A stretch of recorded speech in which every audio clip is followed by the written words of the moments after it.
Hey everybody, so I hope you guys are all doing really well. Halloween Kills, the reviews have been pouring in quite a bit. We've been seeing a lot of reaction. I've been following it over the last day or two, and a lot of it is actually really great. And all of the bad reviews about the story is stuff that I wanted to get with it, which I find really hilarious. And we'll get into that in this video because I want to talk about some of the reviews out there, especially IGN's review of the movie, because I just find it so hilarious. So just their comments on the movie, I like, what? But I also want to talk about some of the new details that we have learned about the movie, because in their review, they actually do kind of give away some plot points that I actually think is going to make this movie really great. And a lot of that has to do with Haddonfield, a place that we didn't really see much of, or they didn't really explore it too much. You know, in the first movie, they really stressed the community a lot. You know, it's like this hometown community or whatever. And then in the 2018 version, they don't really get into it too much. Like it was more about Laurie and Michael and just seeing Michael Myers back and seeing Jamie Lee Curtis back as Laurie Strode. And so I like the fact that this one here, bringing in Haddonfield, Michael Myers' home, and etc., some of the older characters that we met, obviously, in the first movie, I think that is very smart, and I think could make this movie feel so much like Halloween, the original Halloween. And I actually think that Halloween Kills has the potential to being one of the best Halloween movies out there. And I know people are going to be like, what? No, there's no way this movie's ever going to be better than Halloween 1978. And the thing is, that movie I would just categorize as being something entirely different because it means so much to people, right? Like, even I prefer the 2018 version over the 1978 version, but it's only because it's like fresh and new, and I wanted something like that with the franchise. And like, I know overall, when you look at 1978's Halloween, it is so good. It's what started everything, and I know it's entirely different. I know the score is so great.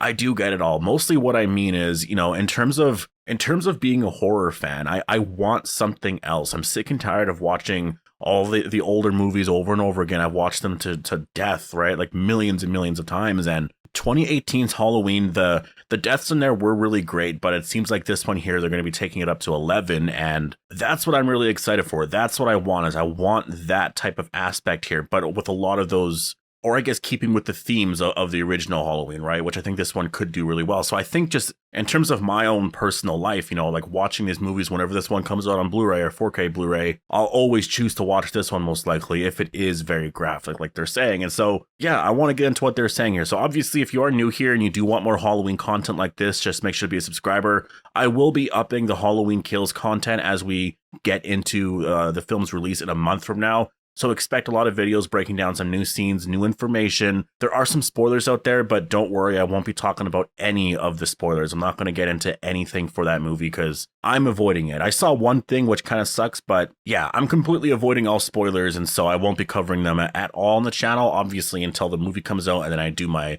actual movie review. But we did get a new trailer for Halloween Kills, and I mean, really, like, honestly, it's called Halloween, or Unmasking Michael Myers is what it's called.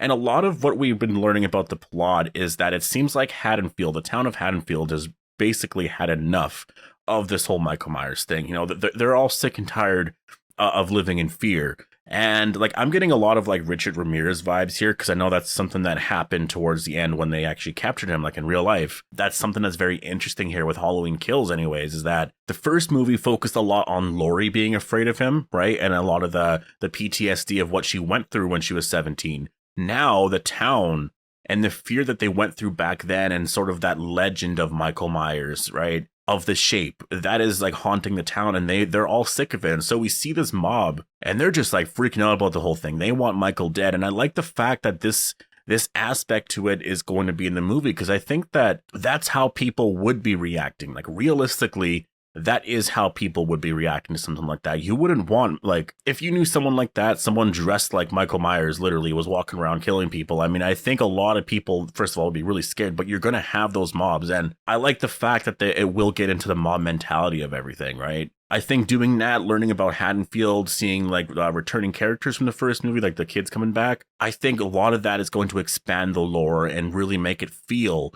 like Halloween 1978. You're going to have certain tones brought into this movie, but obviously they're going to change it and do something really like drastic with it, and he's going to kill a bunch of people. And that's the thing that I want to talk about here. So what they're saying, IGN's review anyways, and a lot of people, like, generally from the reviews that I've been seeing, a lot of it is the movie is really good. you're going to really like this film, but there's a lot of killing, and like Michael Myers is killing at a very insane rate.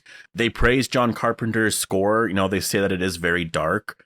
And the one thing that people keep saying a lot is that the cliffhanger ending, which is what this movie has. This movie kind of ends in a cliffhanger, and it kind of feels like half a movie. And I've heard this pretty recently with The Walking Dead. The Walking Dead's first 2 episodes were more of a 2-parter, and I would say for sure the first one, when it did end, it did feel like half an episode. It didn't feel like they got to a lot. But when you actually look at those 2 episodes overall, it was just a lengthier story. You were spending more time with the characters. And so I really look at it overall as being like, this is a trilogy, right? Like Halloween Kills is the second part of a trilogy. The third movie, Halloween Ends, is going to wrap all of it up.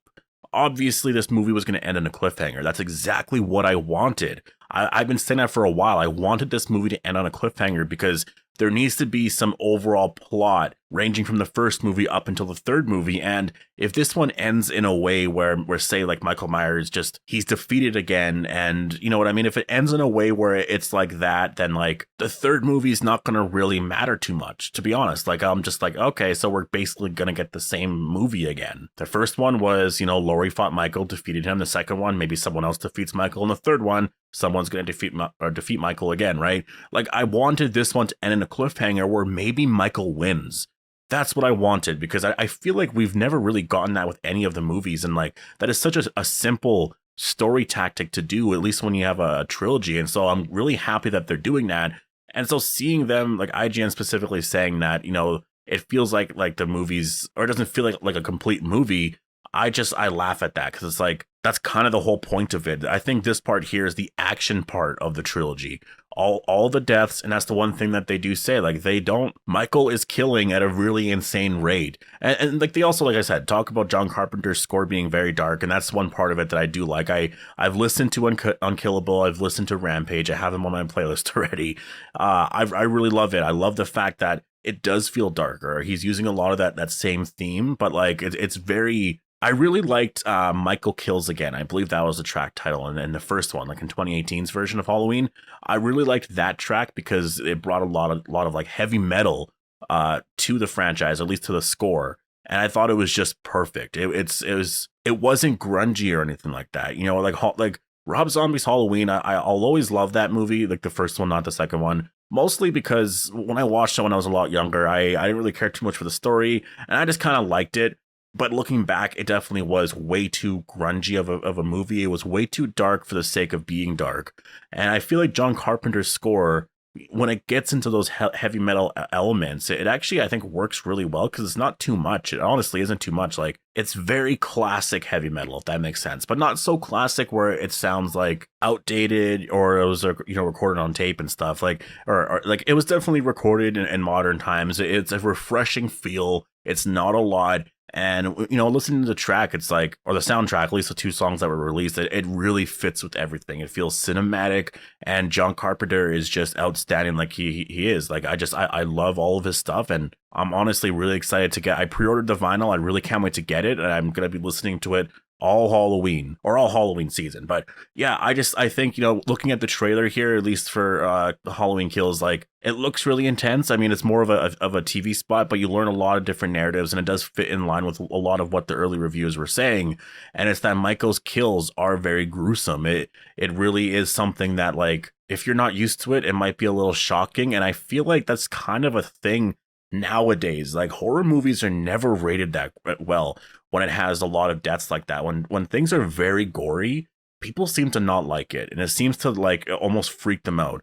It seems like what a lot of people like for horror, at least in terms of like general like critics and stuff like that, is more of the supernatural type of horror, right? Like The Conjuring and stuff like that. Movies I really do like, and I like that genre, but slashers, I guess, just aren't for everyone. And this movie here, I'm just more excited about it. Honestly, looking at all the early reviews and seeing that, you know, they don't really like the fact that Michael is killing at a really crazy rate. It's very gory. The movie's very dark, and then it ends on a cliffhanger, which I hope means that Michael wins. I hope that's how it ends. I'm just more excited for the movie. This just made me way more excited for the movie. I mean, the runtime is 105 minutes, so it's an hour and 45 minutes. That's a perfect runtime. I'm sick and tired of sitting in the theaters for like 2.5 hours. Honestly, like where I go see movies, we have like recliner seats and stuff, and it's really nice, like super comfortable, and like I can fall asleep so easily. I went to go watch Shang-Chi the other day, and I was falling asleep. And part of it was because the story got a little boring, at least in the second part. But like, it also mostly was that I was just, it's too comfy.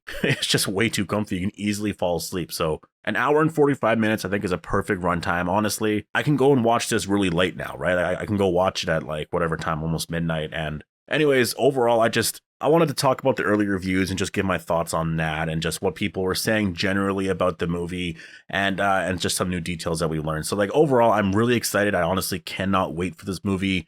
I'm counting down the days. It's still a month away, which I can't believe. Like the reviews have already come out, but it's still a month away. So I'm definitely, because it is Halloween season, I will be doing a lot more Halloween videos. So if you are new here and you want more Halloween content, make sure to be a subscriber. But I hope you all enjoyed the video, and I'll see you guys in the next one.